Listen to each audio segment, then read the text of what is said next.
नमस्कार दोस्तों, कैसे हो सारे के सारे। उम्मीद करता हूं कि एकदम स्वस्थ होंगे। मानसिक स्वस्थ होना भी इस दौर में बहुत ही ज़रूरी है। ये बहुत बुरा दौर गुजर रहा है, सबके साथ हो रहा है। आज इतना बुरा दौर आ चुका है कि हर गांव में एवरेज एक दो काल की ग्रास बन ही गए हैं। हर गांव में दुख का माहौल है। कुछ गांव में तो बहुत स्थिति खराब हुई है, कुछ गांवों की तो। लेकिन ये एक दौर है जो जल्दी ही गुजर जाएगा। इन 2 दिनों में स्थिति वापस कंट्रोल हुई है थोड़ी सी, क्योंकि कहीं ना कहीं गलतियां सरकार की भी रही, गलतियां हमारी भी रही है। सरकार की गलतियां भी रही, हमारी ये कि हमने इस दौर में बड़ी शादियां और विवाह किए, और इस शादी विवाह के ही रिजल्ट निकल रहे हैं जो वर्तमान में गाँव, क्योंकि ये जो कोरोना 40% गाँव में फैला हुआ है इस समय।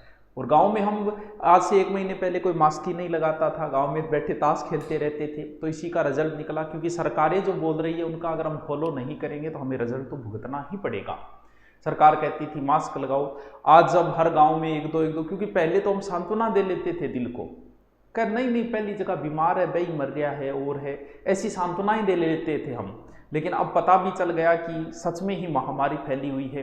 तो अब तो क्योंकि सारे के सारे जब हो चुके हैं क्वारंटाइन, तो इस वजह से ये फ्लो डाउन आ गया। आज गांव के अंदर बिना मास्क कोई नहीं घूम रहा, परिवार के अंदर भी लोग मास्क पहन के रहते हैं।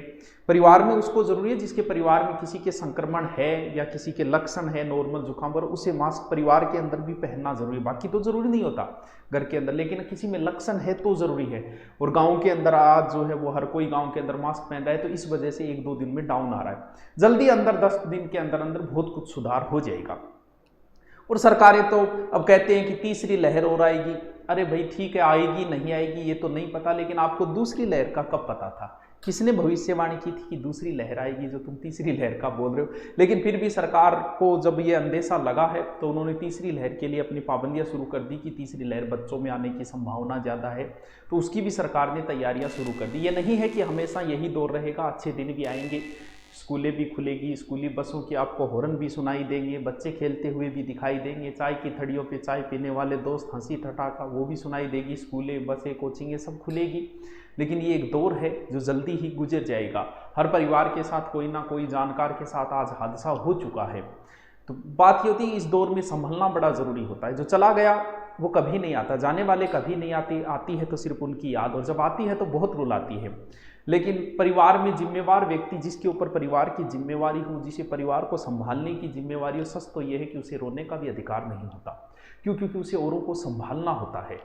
तो चला गया वो चला गया, लेकिन आप परिवार की जिम्मेवार होने के नाते आपका ये दायित्व ज़्यादा बनता है कि जो बच गए हैं उनको किस तरीके से बचाया जाए।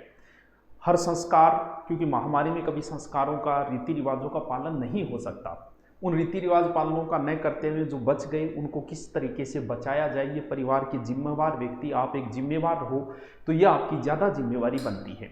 तो इस दौर में अब हम ठीक है, सिचुएशन धीरे धीरे कंट्रोल हो जाएगी। तो कुछ दिन में इस तरह से बिता लो, 10-1 दिन और बिता लो, उसके बाद सामान्य स्थिति आ जाएगी। ज़्यादा चिंता करने की ज़रूरत नहीं है। हाँ, टेंशन होती है, सबकी होती है। इस दौर में पढ़ने का भी कोई मन नहीं करता।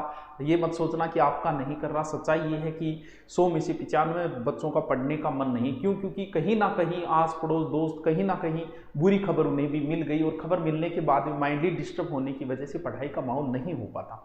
लेकिन फिर भी हम कोशिश करेंगे। हाँ, इस दौर में इस चीज़ का ध्यान जरूर रखना कि आपके साथ कौन रहा और कौन आपके साथ नहीं रहा।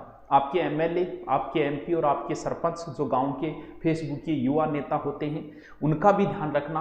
एक एक का ध्यान रखना कि किसने इस दौर में क्या किया।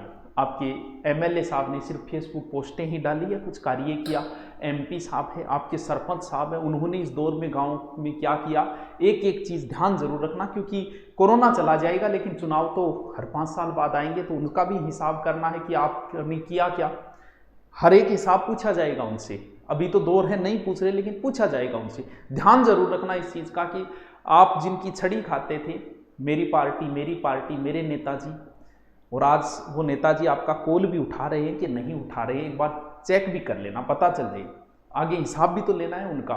तो ध्यान रखना हर चीज़ का कि इस बुरे दौर में कौन आपके साथ रहा, कौन आपके साथ नहीं रहा। तो चलता रहेगा। जल्दी आपकी सेपरेट क्लासें सब वैसे तो चल रही है यूट्यूब पे 2-3 क्लासें तो मैं फिर भी ले रहा हूँ, तो चल रही है क्लासें।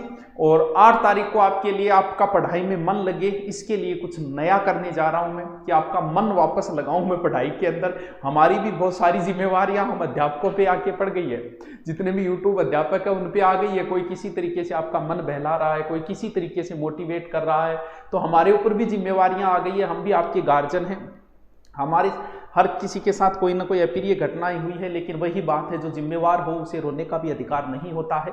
तो आपको 8 बजे मैं मिलूंगा, 8 बजे एक बढ़िया सरप्राइज, भले ही वो साइंस के बच्चे 12वीं वालों के लिए बहुत बढ़िया ऑफर लेके आ रहा हूँ। और आपको पढ़ाई में कैसे रुचि करें उसके लिए भी ये ऐप के अंदर कुछ नया डाला है, वो बताएंगे। मंगलवार को 8 तारीख को आप तैयार रहें, बाकी खुश रहें। हाँ, वायरल इतना ज़्यादा है कि किसी न किसी, कई तो पूरे गांव में जुकाम बुखार सर्दी हो रही है, तो इसमें थोड़ा सा ध्यान रखिए। आप ये जो धारणाएं हैं कि भी सर्दी जुकाम बुखार हो गई तो काढ़ा ले लो, नहीं। अगर आपके थोड़े बहुत भी सर्दी जुकाम बुखार के, तो आप एक बार डॉक्टर से ज़रूर विचार विमर्श करें, क्योंकि काढ़ा इतना सिर्फ सर्दी जुकाम बुखार नॉर्मल जा सकती है, अगर वायरस के संक्रमण आ गए तो काढ़ा पीने से वायरस जाने की संभावना नहीं है। इसलिए थोड़ा सा अगर थोड़ी सी लक्षण लगे तो एक बार, आज पूरा का पूरा भारत जो है ना, वो सिर्फ और सिर्फ उन डॉक्टरों पे टिका हुआ है जो एक बैग लेके और पूरे गांव में देखा करते थे। परसों मेरी बात हुई ऐसे एक डॉक्टर से, उन्होंने कहा कि 10 दिन हो गए गुरुजी, 1 घंटे कंटिन्यू सो के नहीं देखा। मेरे को ये भी एक दौर है, आपके ऊपर पूरे गाँव वालों की उम्मीदें हैं, तो उन्हीं की वजह से आज गाँव टिके हुए पूरे के पूरे। तो उनका भी शुक्रिया, भगवान उन सबको सुरक्षित रखे जो गाँव के डॉक्टर हैं, छोटे मोटे डॉक्टर हैं। आज आधी रात का आपका कॉल उठाते हैं, आधी रात को आपके पास चल के आते हैं। उनसे बड़ा आज डॉक्टर कौन होगा? भगवान। आज गाँव के भगवान तो वही बने हुए हैं। तो थोड़ा सा उनसे विचार विमर्श जरूर कर ले। हाँ, आप अपना देसी इलाज करते रहें, जैसे काढ़ा वगैरह वो चीज़ें करते रहें, लेकिन फिर भी नॉर्मल जुकाम बुखार खांसी के अगर लक्षण है तो आप डॉक्टर से जरूर विचार विमर्श करेंगे। भले ही वो डॉक्टर आपका स्थानीय हो, वो भी बता देगा कि भी जांच करवाओ और करवाओ, तो ये भी जरूरी होता है, क्योंकि ज़्यादा नुकसान जो है वो उन्हीं के हुआ है जिन्होंने कोरोना हो गया और वो नॉर्मल घर पे उपचार करते रहे ज़्यादा। क्योंकि नॉर्मल सर्दी जुकाम है 2 दिन में सही हो जाती है, अगर नहीं हो रही तो आप डॉक्टर से जरूर एक बार विचार विमर्श करेंगे। ठीक है दोस्तों, मिलते हैं कब? 18 मई को, मंगलवार को 8 बजे। Okay, thank you.